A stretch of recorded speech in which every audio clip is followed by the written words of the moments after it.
Glock has discontinued its Gen 3 and Gen 4 line of handguns. Let's talk about the slippery slope that could lead to difficulties in ownership of America's favorite rifle platform. Let's get into it. Yeah, the company that built this cool piece of hardware, the Glock 21, this is one of my favorite Glocks in a big caliber, running a 13-round mag. They have discontinued their Gen 3 and Gen 4 line, especially for this gun. And I'm sure I'm not the one breaking the news for you. And if I am, I don't know your feelings because I'm here and you're there, right? But there's been a lot of talk online, some rejoicing, some blaming Glock for the situation, and others not really caring. And yeah, I know, my carry was a SIG P320, but I've always liked Glocks. The Glocks are really good guns. I'm a fan of many of firearms, and Glocks are good guns. They're like the AK-47 of pistols. I think that could be agreed upon amongst 90% of the population. A lot of companies, a lot of agencies, and different various government agencies and militaries around the world use them for their reliability. And also a lot of countries and industries around the world run the AR-15. And it's a versatile modular platform. It goes without saying why this is the king of carbine and basically military style rifles. It's been around a long time and it's only getting more and more popular. I am your host, XXL Dude. Here in my armory, we've been remodeling it. My wife came up with the color scheme. I hate that I can't show you all around, but you'll have to excuse the construction mess we have here. But I thought, hey, this is a good area that's open and clear and not chaotic in the house where I've moved everything out of here to film and talk about this. And it's been a while since I've talked to you guys talking about guns and different situations and going on. And well, with the issue going on with Glock, it sparked a lot of conversation between me and my friends, and different people, and a lot of people online kind of see the other way. They feel on board that the Glock Gen 3 should be discontinued because of the ability to put a switch in it, yada yada yada. And I'm here to talk to you about another thing that this could lead to, that a state, has the highest GDP, also the highest debt, but they like to brag and say they have the highest GDP, has basically taken down the handgun giant. They've gotten Glock. I mean, make no mistake, their governor, Scummy Newsom, passed the legislation, signed in the legislation that banned Glocks in California. And think about a lot of people are like, well, I can't believe Glock bowed to this communist, socialist, insert something above here, state, whatever you want to call it. But that state passed legislation banning this firearm, one of the most popular firearms that there is in the US, in the world for that matter. And so here we are in this weird, precarious situation where Glock decided to discontinue their Gen 3s. It's saved for the, let me pull it up here and I'll communicate with you. I seen this and I couldn't believe it. It came across yesterday morning, and it came from one of my affiliate links, and I won't give out their contact info, but spoke with Adam, owner and CEO of Battlehawk Armory this morning. He shared with me that Glock will be discontinuing much of its current line in favor of new models that will not host a Glock switch, which is right there. Glock will stop shipping the discontinued models on 11/30/2025. See a list of models here. And I know, let me see, I'll pull it up and I'll roll a lot of this on screen for you guys. Let's see here.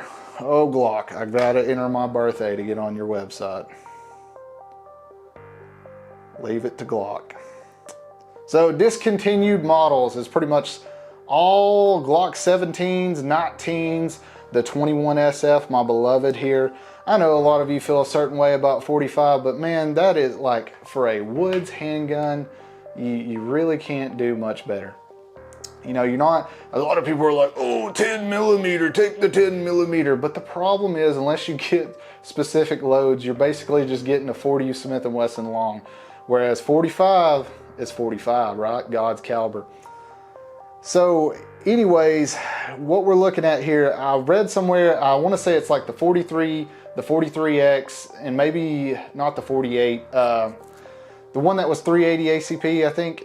Those are the only three, is like 3 or 4 models that are not changing, that are not, you know, going to be discontinued. Me and some friends here got sparked into a conversation. Like, one of them asked, you know, are gun companies really pro Second Amendment? You know, Glock moved a lot of their stuff in their headquarters, I believe.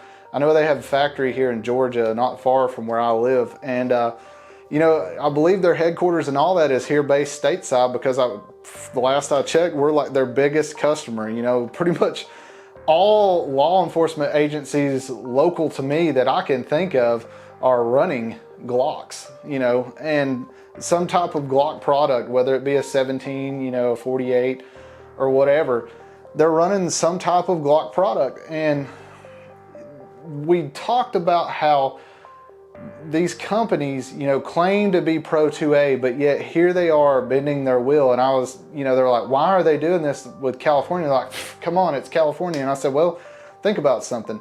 Think about how many law enforcement agencies, like California is a very, very high populous state within the United States. And so with a high populace, you have to have a lot of policemen, a lot of LEO agents, correct? Yes. And so with California banning this platform, these agencies are not going to be able to use that. Well, that's going to take a big chunk out of Glock's, you know, sales. It's going to take a big chunk out of their moving inventory if they're not able to sell their product there in California. So think about that for a second.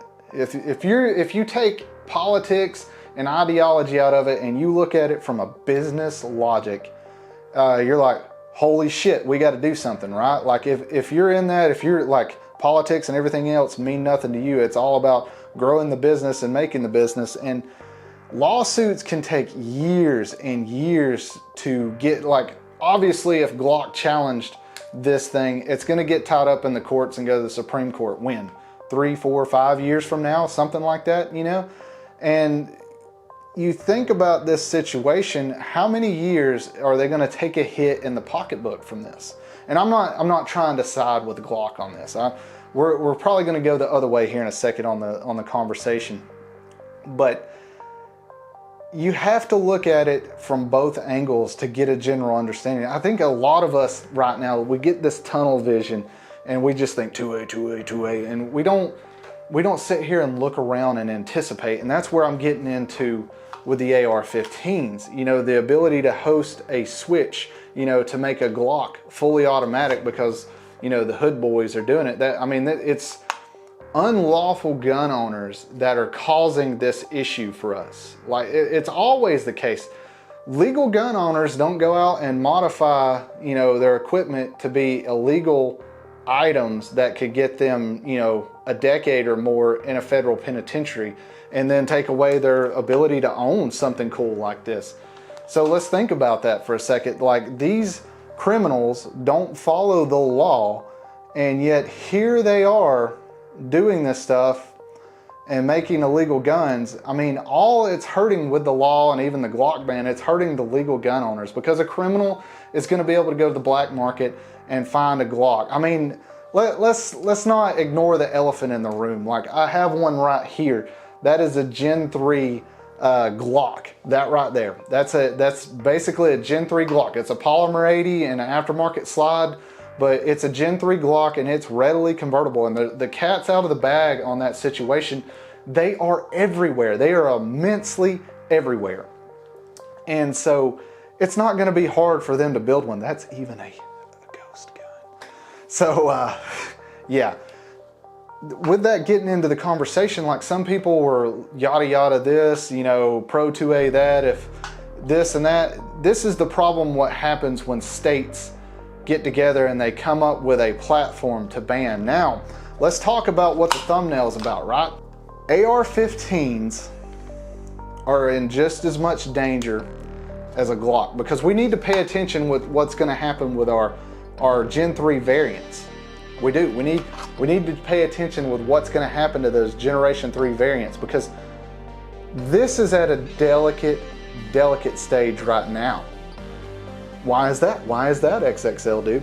Well, because you can put what's called a FRT in here, and it mimics full auto. You know, you're still pulling the trigger every time. So if you don't know what a forced reset trigger or a super safety is, it basically forces the reset.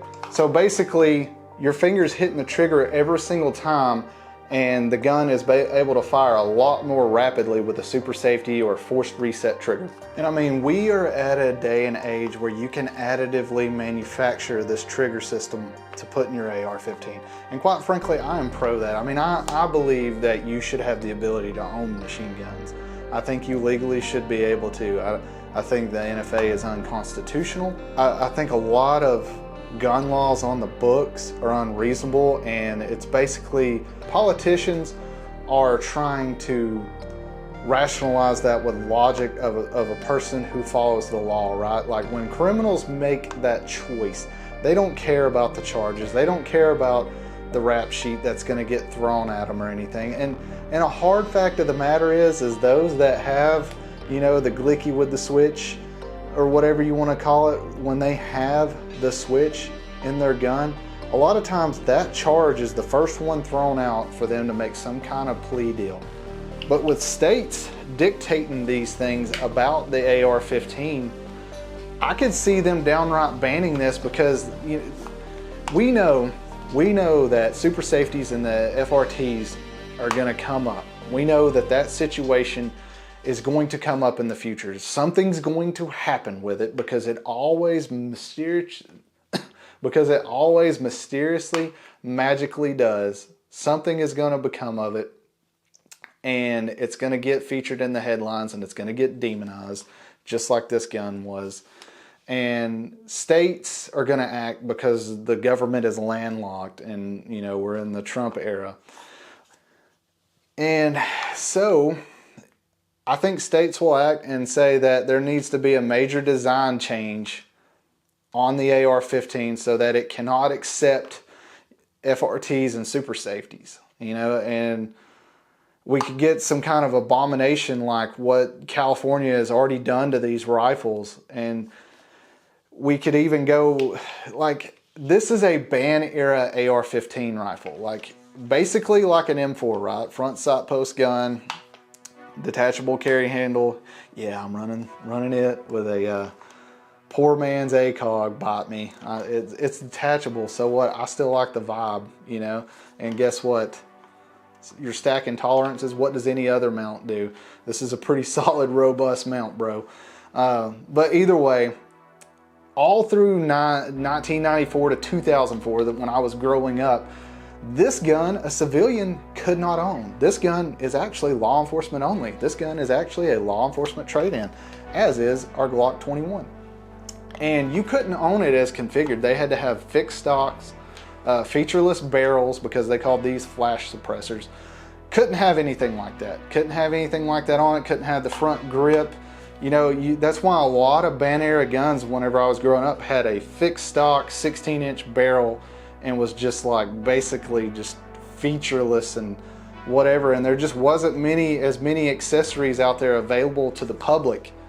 You know, that's why you've seen it boom and bloom in the late 2000s in the civilian market, and the military rifles changed shortly after, because the civilian market finally got to experiment on these guys and bring them up and make them into the legendary platform that they are today. Had that ban been kept in place, like AR-15s as we know it today would not be there. It would not be a thing. I don't think we would have the gun culture that we have today.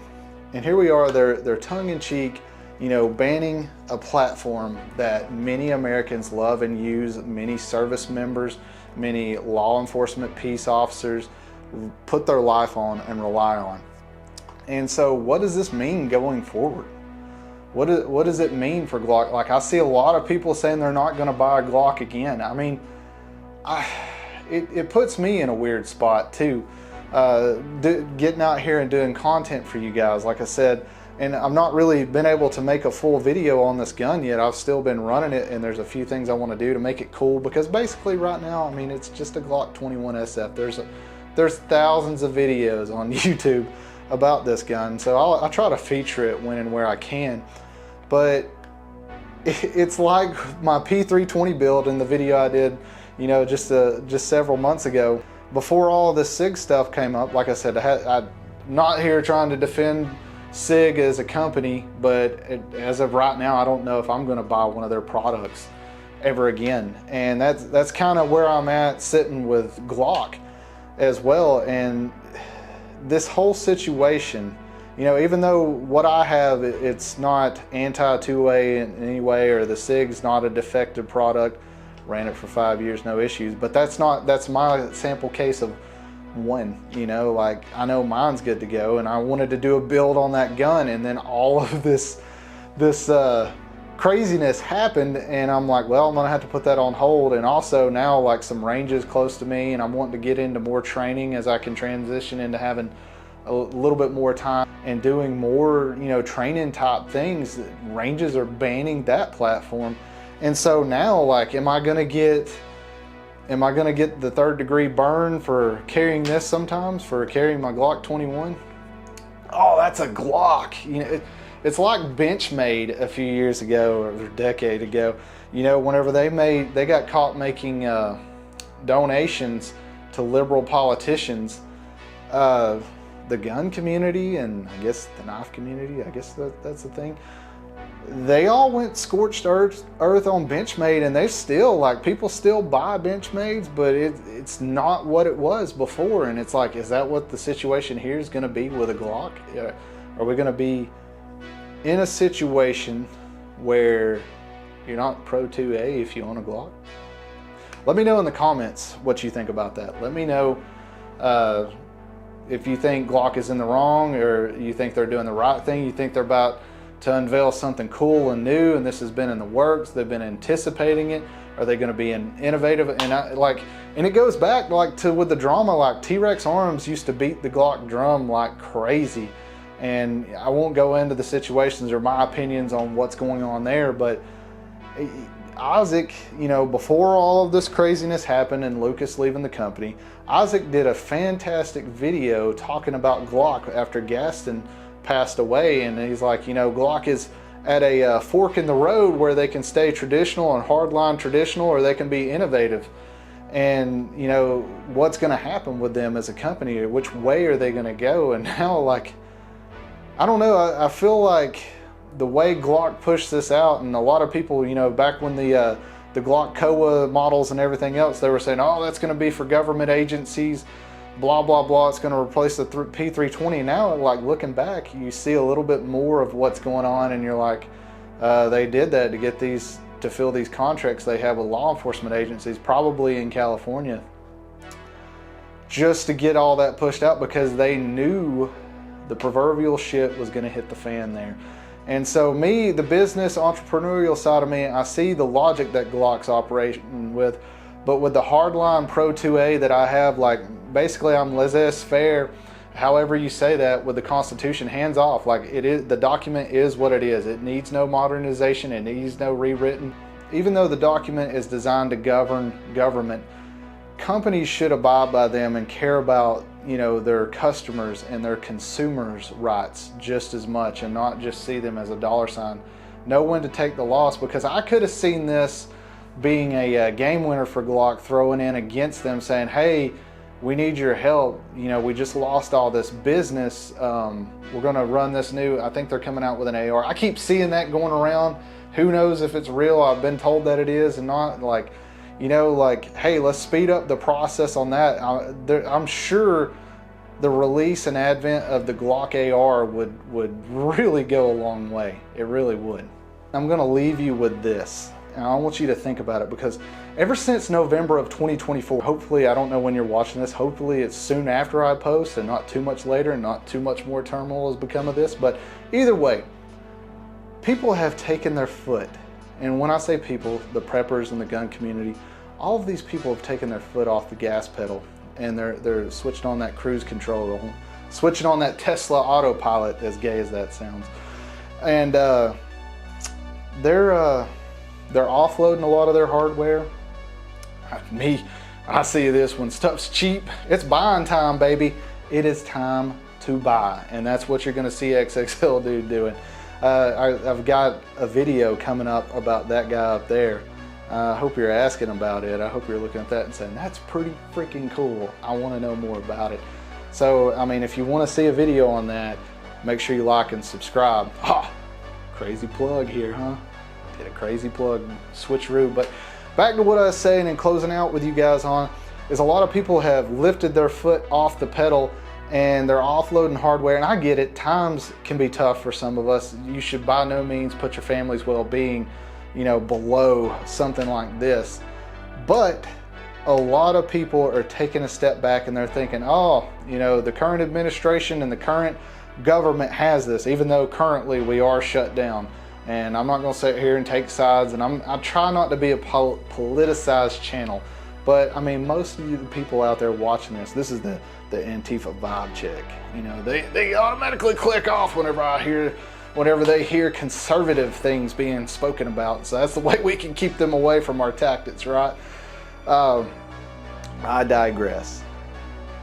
We gotta still stay in the game. We still gotta train. We still gotta drop the weight. If we have too much weight on us, we still gotta keep maintaining that discipline. That is what is most important. You still need to get out there and train. And if you don't have time, we're getting into the winter and the cold times, you still need to get out there and do your dry fires. You need to get out there and do as much dry fire as you can. Get used to that. Get used to getting the gun up. That way you can get quicker. You need to do it under duress and under time, and not just sit here and mindlessly do it. Now, with a new gun, and the next video that you see, hopefully will have my new carry in it. I did that. I just kind of got used to handling it, getting it ready and everything else to get used to the firearm. But with that being said, resistance to tyranny is obedience to God. That's all I got for y'all. Let me know if you like this video, and I'll do more of them.